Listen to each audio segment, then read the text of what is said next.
Assalamualaikum warahmatullahi wabarakatuh. Selamat pagi semuanya. Salam semangat untuk kita semua. Semoga kita semua selalu sehat dan selalu dalam lindungan Tuhan Yang Maha Kuasa.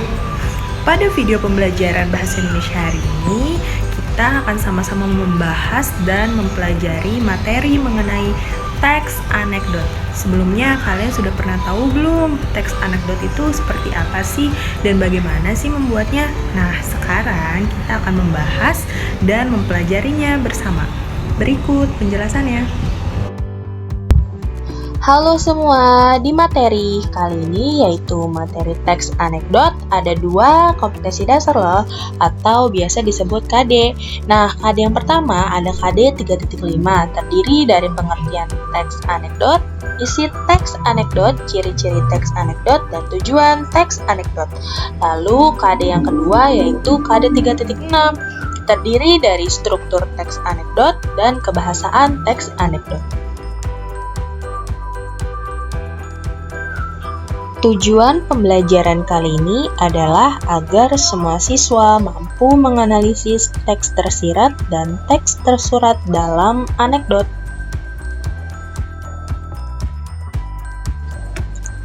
Nah, sekarang kita masuk ke pengertian teks anekdot. Apa sih anekdot itu? Teks anekdot merupakan sebuah karangan cerita atau kisah yang bisa jadi berdasarkan pengalaman hidup seseorang loh, yang ditulis secara singkat, pendek, dan lucu tentang berbagai topik seperti pendidikan, politik, hukum, sindiran, dan kritikan, juga masih banyak lainnya. Nah, selanjutnya dalam teks anekdot itu ada istilah yang dinamakan teks tersurat. Teks tersurat adalah teks yang berisikan atau ditulis secara harfiah dan langsung dapat dibaca dalam teks anekdot tersebut, atau kalian dapat langsung mengerti apakah makna dari isi teks tersebut. Contoh kalimatnya seperti ini: ayah sedang bekerja, yang artinya ayah memang benar-benar sedang bekerja. Atau contoh kalimat lainnya, Andi terlambat datang ke sekolah. Nah, di situ menjelaskan bahwa Andi memang benar-benar terlambat datang ke sekolah.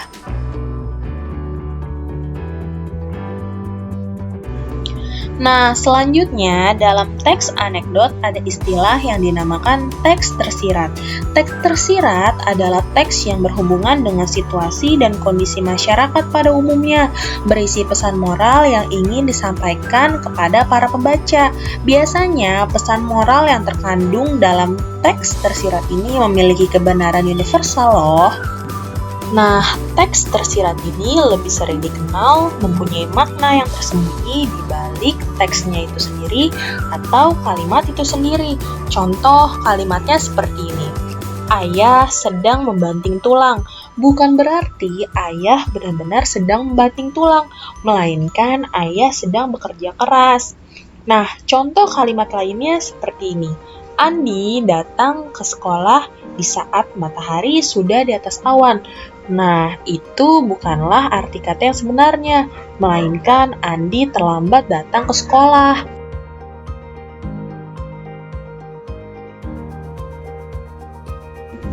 Lalu yang selanjutnya ada tujuan teks anekdot. Tujuan teks anekdot ada 3 loh. Yang pertama untuk membangkitkan tawa bagi pembacanya. Yang kedua sebagai sarana penghibur pastinya. Yang ketiga sebagai kritikan.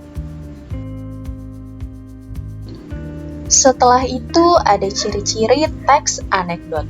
Ciri-ciri teks anekdot yang pertama, teks anekdot itu bersifat humor atau lelucon. Artinya, teks anekdot berisikan kisah-kisah lucu atau bualan-bualan.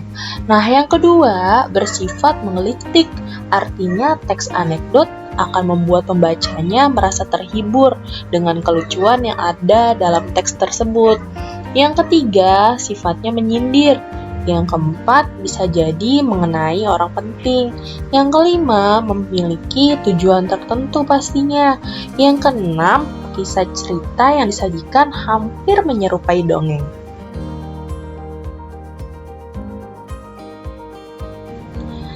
Lalu ada struktur teks anekdot. Struktur teks anekdot yang pertama itu ada abstraksi. Abstraksi merupakan pendahuluan yang menyatakan latar belakang atau gambaran umum tentang isi suatu teks tersebut. Yang kedua ada orientasi. Orientasi merupakan bagian cerita yang mengarah pada terjadinya suatu krisis, konflik, atau peristiwa utama. Bagian inilah yang menjadi penyebab timbulnya krisis. Nah, yang ketiga, krisis atau komplikasi merupakan bagian dari inti peristiwa suatu teks anekdot. Pada bagian krisis itulah terdapat kekonyolan yang menggelitik dan mengundang tawa pastinya. Yang keempat, reaksi merupakan tanggapan atau respon atas krisis yang dinyatakan sebelumnya. Reaksi yang dimaksud dapat berupa sikap mencela atau menertawakan. Nah, yang kelima ada koda, merupakan penutup atau simpulan sebagai petanda berakhirnya suatu cerita. Lalu yang selanjutnya ada kebahasaan teks anekdot. Dalam membuat sebuah teks pastinya ada unsur kebahasaan yang dipakai di dalamnya ya. Kalau dalam teks anekdot, yang pertama menggunakan kata keterangan lampau. Kata ini menunjukkan keterangan waktu saat kegiatan atau peristiwa itu terjadi. Contohnya terdiri dari pada, kemarin, lusa, besok, sekarang, dan lainnya. Contoh kalimatnya seperti ini. Aku harus pergi ke rumah paman sekarang. Atau contoh kalimat lainnya seperti ini. Ibu berkata, dia tidak bisa tidur semalam.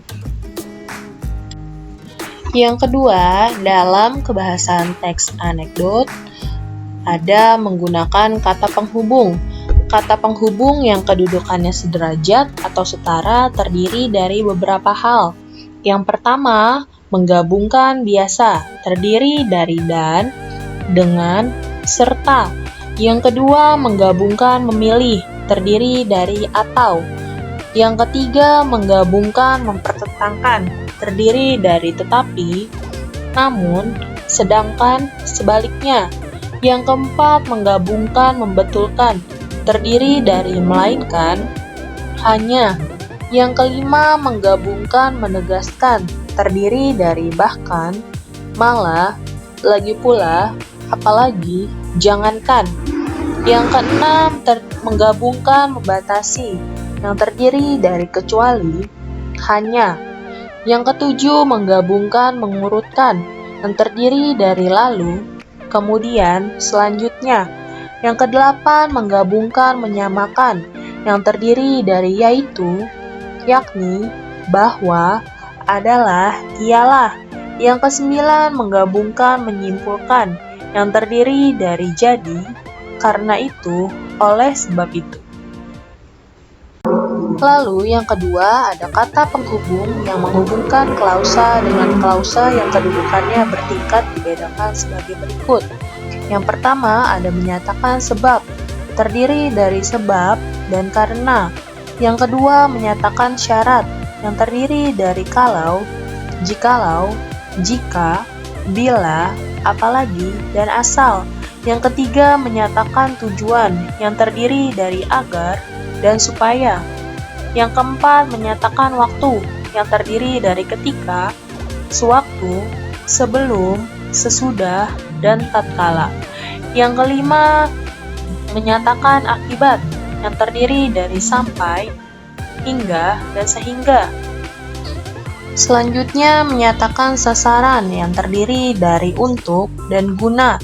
Yang terakhir menyatakan perbandingan yang terdiri dari seperti, sebagai, dan laksana. Yang ketiga, dalam kebahasaan teks anekdot terdapat penggunaan kata kerja yang fungsinya untuk mengulas tentang sebuah kegiatan atau suatu perbuatan ataupun aktivitas yang dijalankan seseorang. Contoh kalimatnya seperti ini. 10 TKJ 4 sedang asik menulis teks anekdot. Yang keempat, ada urutan peristiwa berdasarkan waktu. Yang kelima, menggunakan jenis pertanyaan retorik, yaitu kalimat pertanyaan yang tidak mengharuskan untuk dijawab kembali. Contohnya, apakah ada orang mati bisa hidup kembali? Pertanyaan itu pastinya tidak memerlukan jawaban, karena kita semua pasti sudah tahu bahwa orang yang sudah mati tidak akan bisa hidup kembali. Nah, jika kalian masih bingung, inilah contoh analisis teks anekdot. Silakan baca dan pahami ya.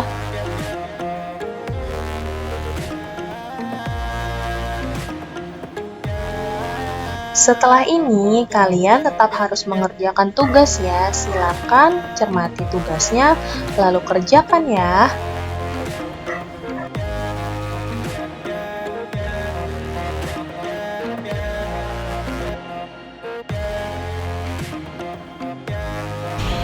Nah, itulah penjelasan mengenai materi teks anekdot hari ini. Semoga menjadi pembelajaran dan pengetahuan baru ya bagi kita semua. Terima kasih telah menyaksikan video pembelajaran Bahasa Indonesia ini. Wassalamualaikum warahmatullahi wabarakatuh.